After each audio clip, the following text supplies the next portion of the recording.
అల్లం ఫ్లేవర్తో చాలా బాగుంటుంది ఇది. వీడియో నచ్చితే లైక్ చేసి సబ్స్క్రైబ్ చేసుకోండి. Hello, good morning. బాగున్నారా? మీరు అందరూ బాగుండాలి, అందులో నేను ఉండాలి. ఈరోజు నేను మీకు అల్లం ఎల్లిగడ్డ నా స్టైల్లో ఎట్లా నూరుతానో, ఎన్ని రోజులైనా కూడా ఈ రోజే నూరినట్టు గుమగుమలాడుతూ మంచి సువాసన వస్తూ ఎన్ని నెలలైనా పాడవకుండా ఈ రోజే నూరినట్టుగా ఉండేట్టుగా ఏ విధంగా ఉంటుందో చూపిస్తాను. అరకిలో అల్లము నీట్గా వాష్ చేసుకొని ఒక క్లాత్ వేసుకొని నీడకు ఆరబెట్టుకుంటే మొత్తం డ్రై అయిపోయినాయి. వాటిని చిన్న చిన్న ముక్కలుగా సన్నగా కట్ చేసి పెట్టిన ఈ అల్లంలో ఒక పావు కిలో మంచి కండగల ఎల్లిపాయలు తీసుకొని వాటిని పొట్టంతా ఒలుచుకొని అల్లం ముక్కలలా వేసేస్తున్నా.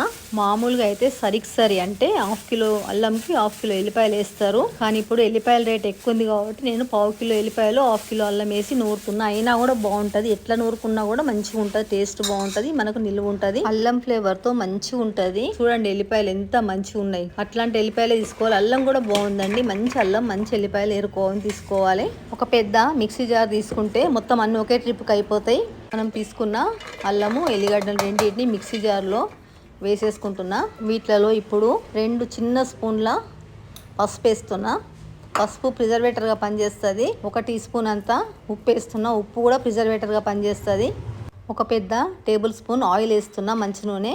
వాటర్ మట్టు పోయేదండి, చుక్క నీళ్ళు కూడా పోయకుండానే రుబ్బుకోవాలి. పదండి రుబ్బి చూపిస్తా. జార్ను మిక్సీకి ఫిట్ చేసుకొని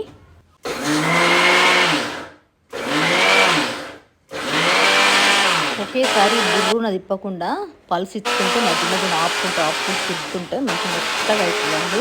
ఇది రుబ్బడానికి నాకు 2 నిమిషాలు పట్టింది. అంతసేపు మనం చూపించలేం కదా అని ఏదో కొంచెం సేపు చూపించిన మీకు. చూడండి మంచిగా మెత్తగా ఇట్లా కాటుకలాగా రుబ్బుకోవాలి. మంచి స్మెల్ వస్తుందండి. అల్లం ఎల్లిగడ్డ స్మెల్ ఎంత బాగుంటుందో అసలు. అందులో ఫ్రెష్ కాబట్టి ఇంకా మంచి స్మెల్ వస్తుంది. రుబ్బుకున్న పేస్ట్ అంతా ఒక మంచి కంటైనర్ తీసుకొని దాంట్లో పెట్టుకొని ఇమీడియట్గా ఫ్రీజర్లో పెట్టుకోవాలి. మనం రోజు వాడుకోవడానికి ఒక చిన్న డబ్బాలో కొంచెం పెట్టేసుకొని మామూలు ఫ్రిడ్జ్లో పెట్టుకోవాలి. ఇట్లా చేస్తే ఎన్ని రోజులైనా అల్లం ఎల్లిగడ్డ మంచి స్మెల్ వస్తుందండి. వీడియో నచ్చితే లైక్ చేయండి, షేర్ చేయండి, సబ్స్క్రైబ్ చేయండి, మీ ఫ్రెండ్స్కి ఫార్వర్డ్ చేయండి. వీడియో మొత్తం చూసినందుకు థ్యాంక్ యూ వెరీ మచ్. ఒక్కసారి ట్రై చేయండి.